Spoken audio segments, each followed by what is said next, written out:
Good afternoon, ladies and gentlemen. My name is Andre Rainey, the mayor of the city of Peekskill. Thank you for joining us today. I'm here with a good friend of mine and no stranger to the people of Peekskill, Mr. Brent Van Zandt. Good afternoon, Brent. How are you, Mayor? I'm awesome. How you doing, man? Good, good. Good. So I'm glad you're here today. I just wanted to ask a few questions and give some of the people in the community, especially our new residents, because we have a lot of them here, a little bit about our DPW staff. So DPW staff is one of the most important staff, group of staff in our city of Peekskill. They do a lot of work. So first of all, what is your position in the DPW? I am the Director of Public Works, so I am the head of the DPW staff. Awesome. So we do have snowstorms, we have rain issues, we have flooding issues. So people have always known DPW, at least when I was growing up, we just figured DPW just took care of the garbage. But what else does DPW staff members do? We do everything from fixing catch basins to fixing potholes. We also obviously do snow plowing, garbage collection, co-mingle. I mean, we do just about anything that has to do with your roads and keeping the roadways safe and clean. Exactly. So that's great to know. So preparing for the winter, I do have a few questions, but preparing for the winter, what are some of the things that you can advise the people of Peekskill to prepare for, how to prepare for, what to look out for, what they can and what they should and shouldn't do, things of that nature?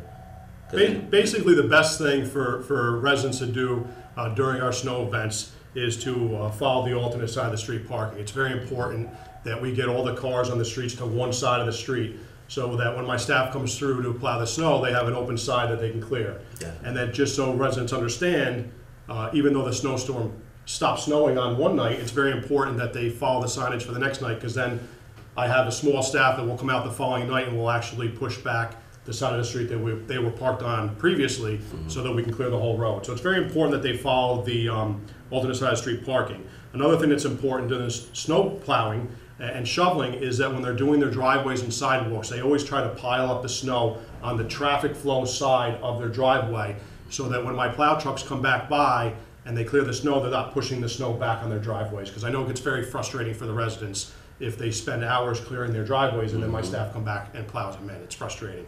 We also ask that if they have storm drains or fire hydrants in front of their property, they do a little extra work and help us clear the fire hydrants for the fire staff, and also clear out the drainage so that when the snow melts, it can get into the drains and it doesn't flood out in front of their place. Right, definitely. I also ask that people keep an eye on their elderly neighbors and assist them during the snow events if possible. It's very important that we keep an eye on our neighbors and help them if we can.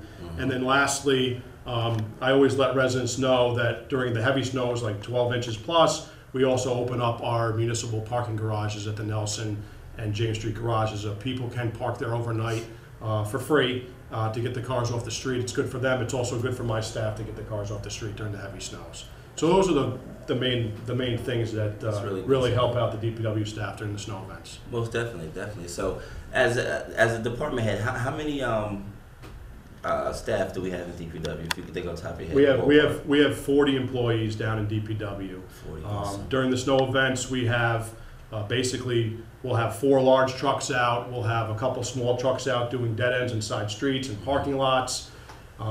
We also keep a mechanic on board during the snow events, so that when the equipment does break down, we have a mechanic on board to maintain the equipment, because inevitably when you have 6, 7, 8 pieces of equipment out running, inevitably there are breakdowns. So it's important to have a mechanic on board during the events. That's good to know. Now, there's one thing I want to express, because when I first got in office, the very first day, I'll never forget it. I remember getting an email somebody saying, congratulations, I'm so happy you won, but I have no waters. Can you help me out, please? So let people know about the possibilities of water main breaks.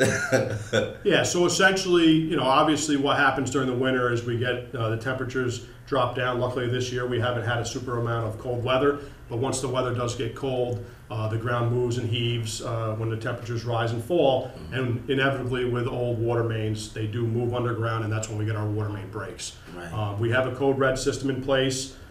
We will work it again this year when we have water main breaks. We will shoot out a quick code red to the residents to let them know where the water main break is and that they might experience no water pressure, and I'll give them an approximate time when we get the water restored. Now, how does that DPW identify? Like, how do they find it? Because you guys always seem to find exactly where the water main break is, and I know it's underground. So how do you guys do that? Well, you can basically see, what will happen is the water plant, either two things will happen. We'll have staff. I mean, obviously the garbage guys that drive around, my staff, the water department's always around. You'll see the break. You can actually see it bubbling up. Oh, wow. Or at the water, if we can't, or if we haven't found it visual site-wise, the water filter plant may see a drop in pressure in some of their lines up there, so they may know that there's a break somewhere because they've lost pressure, and that's when we'll go out and start searching for it. Technology. And obviously, you know, phone calls from residents when they start losing water pressure certainly gives us a heads up. Right. Definitely. So I love to ask this question to everybody that we work with or we talk to, we interview. As a DPW department head, what is one of the favorite things about your job, or what are one of the things that you like most about your job as a DPW department head, city engineer? I just like coming to work every day for the city of Peekskill. I think the city's been doing a lot of great things here in the past 4 or 5 years. We have a lot of buildings going up, and I just like you know, trying to come to work and make the city better, keep it clean, keep the roads safe, and I can tell you, I never come to work and I'm looking for something to do. It's very busy here. It's awesome. The day goes fast. I mean, we got 2 beautiful waterfront projects that we just finished in the last few years. We have, you know, numerous parks, and the city's really been doing a lot of great things. So it's fun to come to work and see the city growing and doing great things, and I love to be part of it. Yes, I also want to say, I at one point felt, you know, I mean, a lot of people felt the DPW doesn't get enough acknowledgement and recognition, so I wanted to be sure that you send our thanks from not only the mayor and council but the entire city. And recently we gave certificates to the members of DPW and the water department, and the standing ovation lasted for a little over a minute. They were so excited to recognize them. So yeah, that's awesome. I mean, I got some great guys down there. We've had a lot of turnover, a lot of new hirees in the past couple of years, and I've been trying to give the guys some big projects to work on. We just completed a project down at the DPW garage, as you're aware of. They installed about 420 feet of 4-foot diameter pipe, 3 huge drainage structures, 12 to 14 feet deep. It was a project that the guys worked on. It gave them a lot of experience and satisfaction. We saved the city probably $60,000 or $70,000 doing it in-house. You hear that, people? $60,000 or $70,000. And it was a great project. And like I said, the guys got a lot of experience. And it's a project they probably wouldn't have done in the past, but I've been big on letting these guys do some big projects, and I think it's great for the city because it saves us money and it gives the guys a lot of experience, so it's awesome. Very true, awesome. So last but not least, if people are looking for information on you know, scheduled dates for commingle or bulk trash, or even to get in contact with you, where can they find that at? Well, right now we have the 2019 calendar for DPW has been posted on the website. Good. East side and west side is separate. We also have them available here at City Hall. If you call City Hall, we can also mail them out to you if you don't have access to a computer or you can't get to City Hall. But that's essentially where you can find the information. Great.